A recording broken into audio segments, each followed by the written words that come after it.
quand ils rentrent dans ta vie s'améliore aussi. Il y a aussi des gens que Dieu envoie dans nos vies et la bénédiction vient avec ces personnes. La faveur de Dieu vient avec ces personnes. Et c'est ça que Jacob était pour Laban. Shalom, shalom, bienvenue dans Ici on en parlait. J'espère que vous allez bien. C'est Magali, votre host aujourd'hui. Aujourd'hui, on veut parler d'un enseignement, d'une histoire qui, personnellement, j'ai jamais vraiment pris le temps de considérer. OK? On va être transparente. Mais avant qu'on puisse commencer l'émission, si vous ne nous suivez déjà pas, on est sur Instagram. On a la page que pour le podcast. On a aussi la chaîne YouTube, Tichalak Intercession. C'est la chaîne principale. Donc, abonnez-vous parce que, sincèrement, on a des belles conversations cette année. On a des belles échanges. On aura des beaux échanges et je crois que le Seigneur va nous faire du bien dans les enseignements qu'on veut partager. Alors, je prie que l'Esprit de Dieu puisse vraiment nous conduire dans ce que Dieu veut nous dire aujourd'hui. Je veux lire quelques portions de cette histoire parce que c'est un long texte et je ne veux pas alourdir, n'est-ce pas, le temps. C'est dans Genèse 30, versets 24 à 43. L'échange de Laban et Jacob. Jacob, c'est usurpateur, celui qui a volé le droit d'aînesse de Ésaü, n'est-ce pas? C'est comme ça qu'on se rappelle de Jacob. Mais aujourd'hui, on va voir un autre angle, un autre aspect, une autre manière que Jacob peut nous apprendre sur notre destinée, surtout et sur notre valeur. Et surtout, encourager aussi quelqu'un qui est peut-être dans cette situation de servitude. Vous allez voir pourquoi je dis ça. Je vais faire le contexte. Jacob fuit chez Laban après avoir trompé Ésaü. Fast forward, il rencontre Rachel. Il veut épouser Rachel. Il aime Rachel, mais Rachel n'est pas l'aînée. Dans la tradition, Laban ne peut pas lui donner Rachel. Alors, Laban aussi use de ruse et lui donne Léa à la place. Et il doit travailler plusieurs années pour, entre guillemets, payer leur dot. On va mettre ça comme ça. Et donc, le temps est arrivé maintenant. Jacob veut partir, n'est-ce pas, avec ses deux épouses, parce qu'il s'est retrouvé maintenant à avoir deux épouses alors qu'il n'en voulait qu'une. Et il veut partir. Laban, maintenant, essaie de le retenir. Et c'est ça ici l'histoire. Alors, je vais lire quelques versets, juste pour quand même qu'on ait le contexte. Et puis après, on va échanger ici. Au verset 25, il lui dit, « Après la naissance de Joseph, Jacob dit à Laban, « Laisse-moi retourner chez moi dans mon pays. » OK? Fast forward, verset 27, Laban lui répondit, « Écoute-moi s'il te plaît. J'ai appris par un présage que le Seigneur m'a béni à cause de toi. » On va retenir ça, à cause de toi. Et le verset 30, ça c'est Jacob qui répond maintenant un peu. Il dit, « Le peu que tu possédais avant mon arrivée s'est considérablement développé. Le Seigneur t'a béni depuis que je suis entré chez toi. Ne serait-il pas temps que je travaille aussi pour ma propre famille? » Alors on va juste rester avec ces versets-là. Et j'aimerais déjà dire à quelqu'un ceci, OK? Malgré que Jacob était dans la servitude, l'Éternel démontrait quand même sa faveur. Laban le reconnaissait aussi, n'est-ce pas? Il le reconnaissait. La bénédiction dans sa vie et dans sa maison venait de la présence de Jacob. Malgré que Jacob était dans la servitude, cela n'empêchait pas que Dieu le faisait prospérer. Cela n'empêchait pas que la faveur de Dieu était sur lui. Déjà là, j'aimerais déjà établir ça parce que j'aimerais qu'une personne qui pense que parce que je vis des difficultés, parce que ça ne va pas ou je suis dans une forme de servitude, Dieu m'a abandonné, Dieu n'est pas avec moi, ou je vis une certaine oppression, le Seigneur m'a laissé. Non.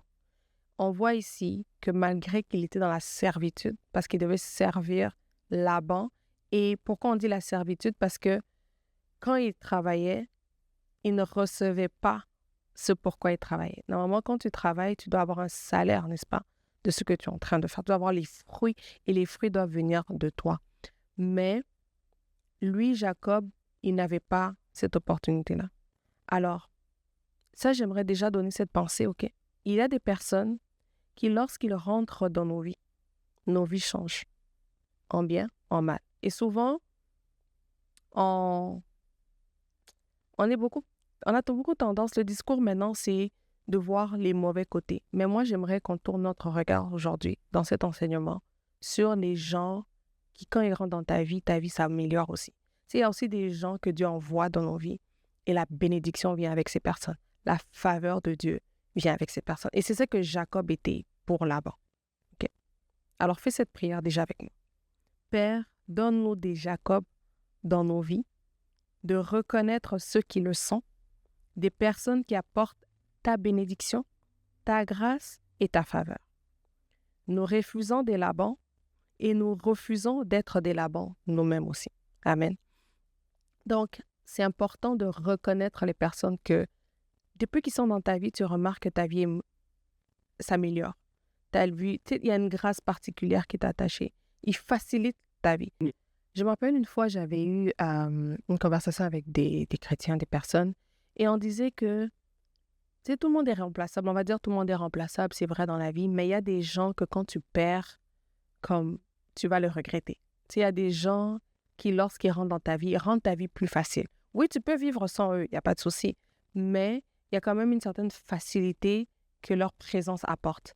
Il y a une certaine grâce ou une certaine facilité. Voilà, c'est le mot. Facilité que ces gens-là apportent. Et il faut les discerner, il faut les garder. Il faut vraiment les garder. Il y a des gens dans la vie qu'il ne faut pas perdre. Ça, c'est clair. Et que Dieu nous aide à reconnaître ces personnes-là et à nous-mêmes aussi à être ces gens-là. Il ne faut pas être des Laban. Il faut être vraiment des Jacob dans la vie des gens aussi. Et tout. Alors, 2 leçons que j'aimerais nous partager, que moi, je retiens d'abord du verset 27 qu'on a lu, n'est-ce pas? La première, c'est la reconnaissance intéressée de Laban. Laban ne s'intéressait pas à Jacob, OK? Laban, il n'était pas intéressé par Jacob, ni même à ceux qui le bénissent, à Dieu. Il n'était même pas intéressé et tout. Et je vais le lire un peu comme je l'ai eu parce que je trouve que ça va bien le transmettre. Il y a des gens dans nos vies que Dieu envoie qui sont nécessaires, qui ne sont pas intéressés par toi. Ce que tu es ne les intéresse pas. Ils ne sont pas mauvais ni contre toi, OK? Ils veulent la bénédiction dans l'onction, la grâce ou ce que toi, tu apportes, sans vouloir le Dieu que tu sers, ni même toi. Et ces gens ne sont pas mauvais. Il ne faut pas les mettre non plus de côté. C'est des gens qui reconnaissent ce que tu es, ce que tu apportes, ce que tu fais et tout, mais ils ne veulent pas forcément te connaître toi en tant que personne. Ils ne veulent pas forcément... ils sont pas forcément... Les conversations ne vont pas forcément être que égales, si je peux dire. Toi, tu vas les aider, tu vas les provide some kind of grace, mais eux, ils ne sont pas forcément intéressés. Est-ce qu'ils sont méchants? Non. Est-ce qu'ils sont profiteurs? Non, pas du tout. C'est leur rôle dans ta vie. C'est leur mandat. C'est comme du mentorship, si je peux donner ça. Un mentor ne va pas se confier forcément à son mentoré. Il ne va pas commencer à parler de ses problèmes ou bien, il n'y aura pas une relation amicale, si je peux le dire, mais il y aura plus une relation où la personne te couvre, la personne te bénit, sa présence dans ta vie te couvre. Je ne sais pas si ça fait du sens. Donc, c'est de ça que je parle. Ce n'est pas Jacob qu'il veut, c'est ce qu'il apporte. OK? Et c'est OK. Il faut avoir assez de maturité pour accepter qu'il y a des gens comme ça qui vont être dans nos vies. Des gens qui viennent que pour ce que tu peux les apporter. Et ils ne sont pas mauvais. Ce ne sont pas des profiteurs. C'est leur rôle. Alors, on va faire cette prière ensemble. Prie avec moi. Seigneur, donne-moi la capacité de voir cette différence dans ma vie. De voir les gens que Dieu va envoyer juste pour que toi, par exemple, tu sois une bénédiction pour eux. Mais ils n'ont pas à l'être pour toi aussi. Est-ce que ça fait du sens? Alors, il y a des environnements, des relations, des collaborations qui ne sont pas basées sur l'honneur, mais sur l'intérêt. Et ça, c'est OK aussi. C'est OK. Ce n'est pas toi qu'on aime, c'est ce que tu produis. D'accord? Prends le temps de sync et de faire comment je peux dire, un audit ou un ménage dans ton esprit en ce moment. Une pensée de voir le type de relation que tu as, les types d'environnement que tu as et tout. C'est comme aller au travail, par exemple. Quand tu travailles, tu vas pour donner des compétences, des skills. Mais est-ce que pour autant, ta vie privée, tu vas leur en parler? Non, tu ne vas pas leur en parler. Ce qu'ils veulent, eux, c'est le fait que pendant que tu es là au travail, tu provides le service que tu es censé donner. D'accord? Donc, tu as besoin de ça dans ta vie pour croître en maturité. Tu as besoin de tout ce type de relation aussi dans ta vie. Alors, la deuxième leçon que je tire de ce verset, il reconnaît que Jacob était son gain. Ça semble similaire, mais c'est différent. Laban reconnaît que tout ce qu'il possède, il le doit à Jacob. Donc, il reconnaît entre guillemets, la valeur de Jacob, sans vouloir Jacob, mais il reconnaît aussi que tout ce qu'il possède, il le lui doit aussi. Et c'est là maintenant la différence. C'est que je reconnais la bénédiction qui est dans ta vie, mais ça ne veut pas dire pourtant que je reconnais que ce que j'ai, c'est grâce à toi. C'est deux leçons différentes. C'est deux perceptions différentes et tout. C'est que je peux reconnaître ce qui est dans ta vie, la grâce, la faveur et tout, mais ne pas reconnaître que certaines choses que je possède, c'est grâce à toi. Ta valeur ne dépend pas de la reconnaissance des hommes. Ça, c'est vrai. Mais même tes opposants, même l'ennemi, voit ce que tu portes. Et bien souvent, il le voit même plus que nous. C'est aussi pour ça qu'il nous combat autant. L'ennemi ne nous combat pas parce que il a envie, il n'a rien à faire. C'est parce qu'il voit ce que l'on a, ce que l'on porte. Et souvent, c'est dommage à dire, mais même lui, il le voit plus que nous. Souvent, nous, on le reconnaît même pas. Alors, je veux te donner 3 vérités avec cette pensée. Okay? La première, ceux qui te combattent sont les premiers à percevoir ta valeur. Parce qu'on ne peut pas combattre quelqu'un qui n'a rien. OK? Ils reconnaissent ton appel, ta grâce, ton onction, mais ils ne veulent pas te libérer. Comme Laban. 3e vérité, ils savent que ta présence fait prospérer leur maison, leur entreprise et leur environnement. Vous savez, il y a des gens qui savent que s'ils sont en train d'évoluer dans la vie, c'est parce que toi, tu es là. Il y en a qui le reconnaissent, il y en a qui ne le reconnaissent pas. C'est pourquoi dans la vie, il faut honorer chaque humain. Quelle que soit la position, parce que la valeur de quelqu'un peut être cachée, mais elle se manifeste toujours par les fruits. Alors ici, maintenant, on va continuer. On va continuer dans ces bels échanges qu'ils ont ensemble, OK? Et on va voir maintenant le marchandage. Comment ils sont en train de négocier, comment Laban est en train de négocier avec Jacob. Il essaye même de l'acheter, il lui dit, c'est quoi ton prix? Dis-moi qu'est-ce que tu veux et tout et tout. Et ce que j'ai remarqué, c'est que de nos jours, maintenant, tout est devenu transactionnel. C'est comme si je dois faire ci, je dois m'attacher à telle personne, je dois être avec telle personne parce que ça va me rapporter quelque chose. Parce que je veux obtenir quelque chose. Attention, je ne dis pas d'être avec n'importe qui juste pour être avec les gens parce que c'est clair que si quelqu'un ne te fait pas avancer dans la vie, bah, tu ne peux pas rester avec cette personne. Mais je parle ici de ce besoin de... C'est comme Laban. Laban voulait Jacob, pas parce qu'il appréciait Jacob, pas parce qu'il voulait Jacob, mais à un certain point, il ne voulait pas libérer Jacob. Il voulait contrôler Jacob. Il voulait marchander et ne pas... Tu sais, ce que j'essaie de dire, c'est le problème avec Laban, c'est que c'est pas qu'il voulait que Jacob aussi prospère. Il voulait que Jacob aussi évolue. Non. Le problème avec Laban, c'est que il voulait Jacob pour son propre intérêt, peu importe la condition de Jacob, peu importe comment Jacob était, peu importe que Jacob reste dans la servitude. Lui, tout ce qui l'intéressait, c'était que parce que toi, tu es là, moi, je prospère.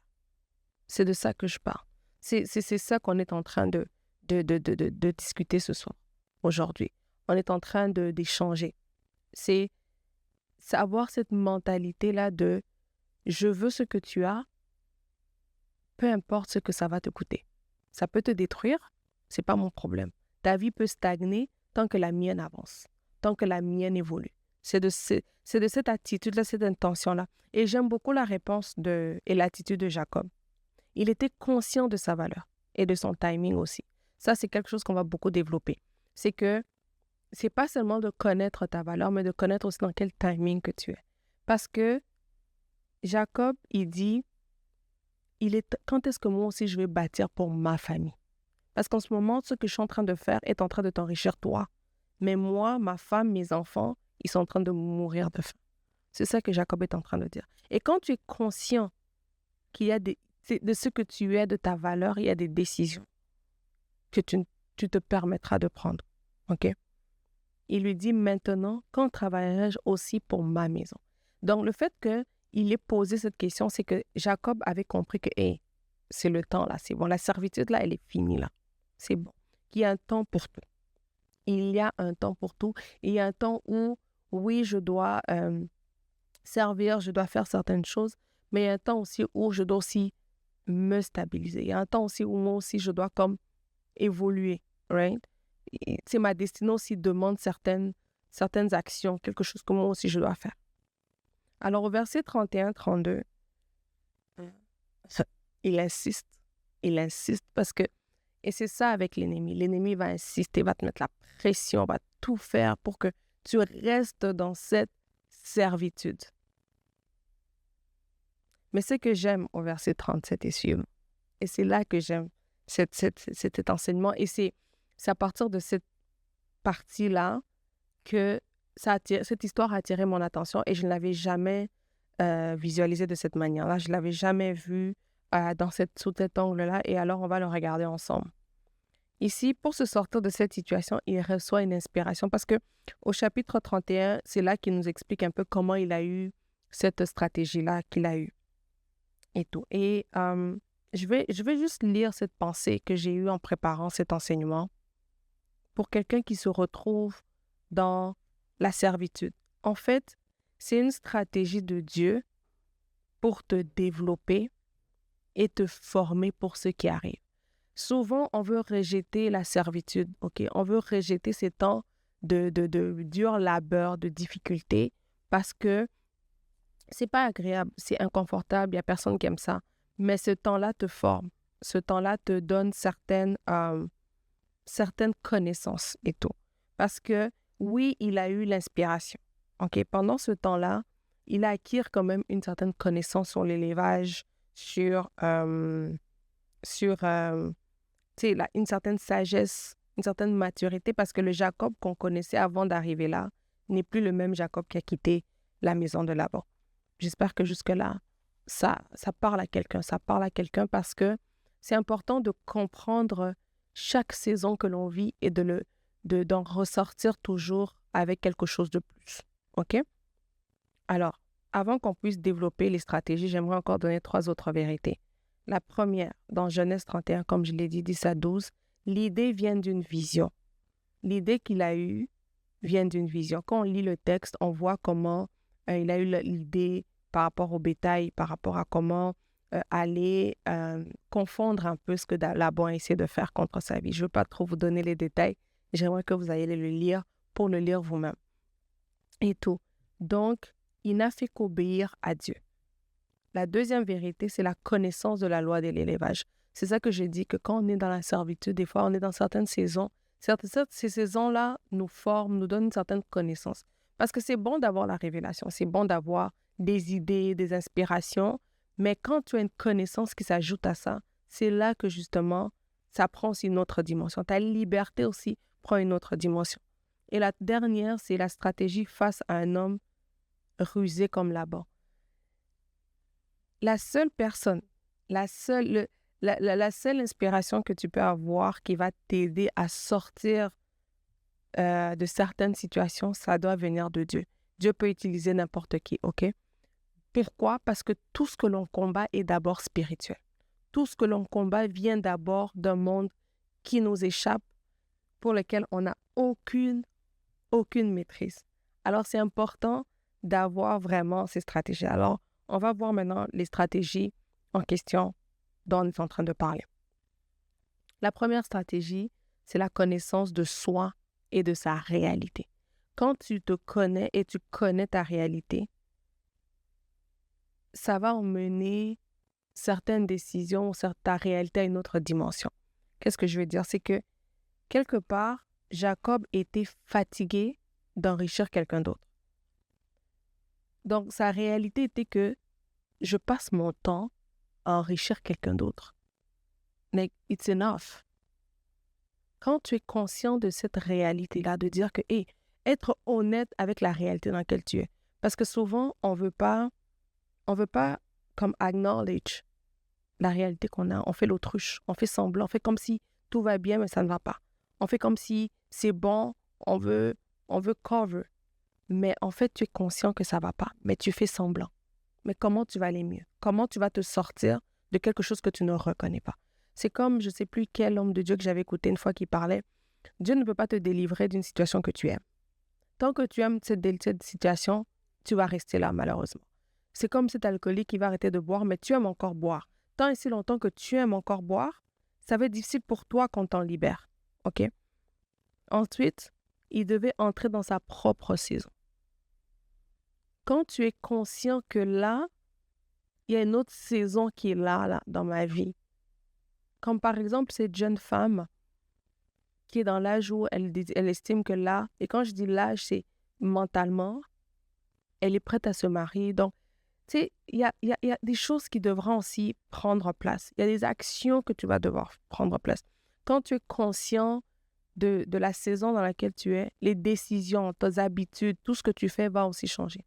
Et le dernier sous-point dans la connaissance de soi et de sa réalité, il savait que Dieu était avec lui. Il savait que Dieu était avec lui. C'est quand tu as l'assurance que Dieu est avec toi, quel que soit ce que tu traverses, tu vas les traverser différemment.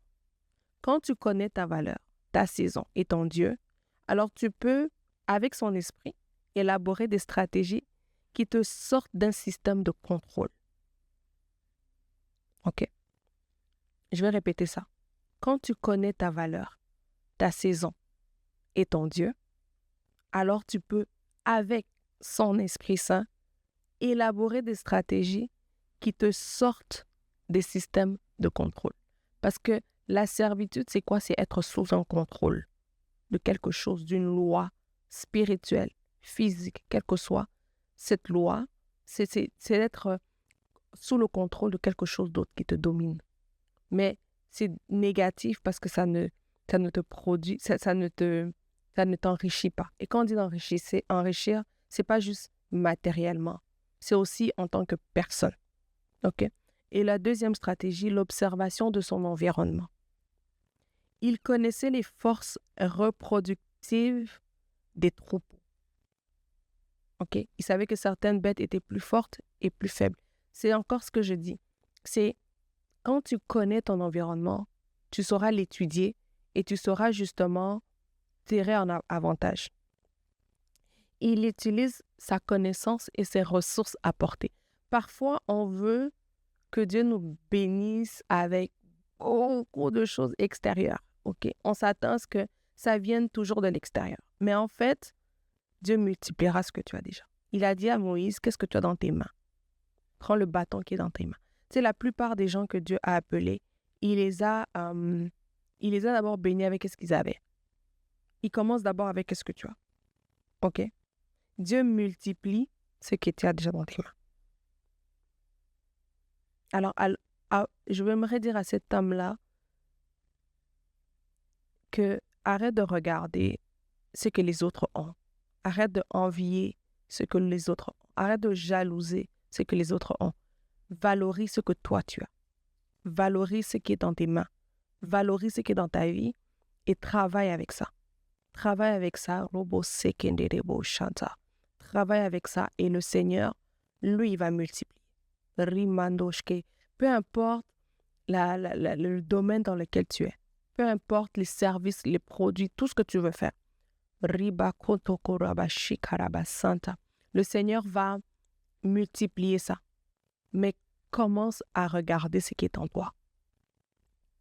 Ensuite, la troisième stratégie, pour se séparer de l'exploitation. Pour se séparer de l'exploitation. Laban, dans sa ruse, pensait piéger Jacob. OK? Mais Jacob savait.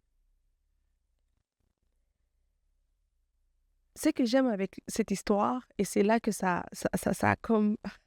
a emmené ma perception autrement, OK? It blowed my mind, OK? Literally, c'est la manière que Dieu a utilisé quelque chose de inusité, là.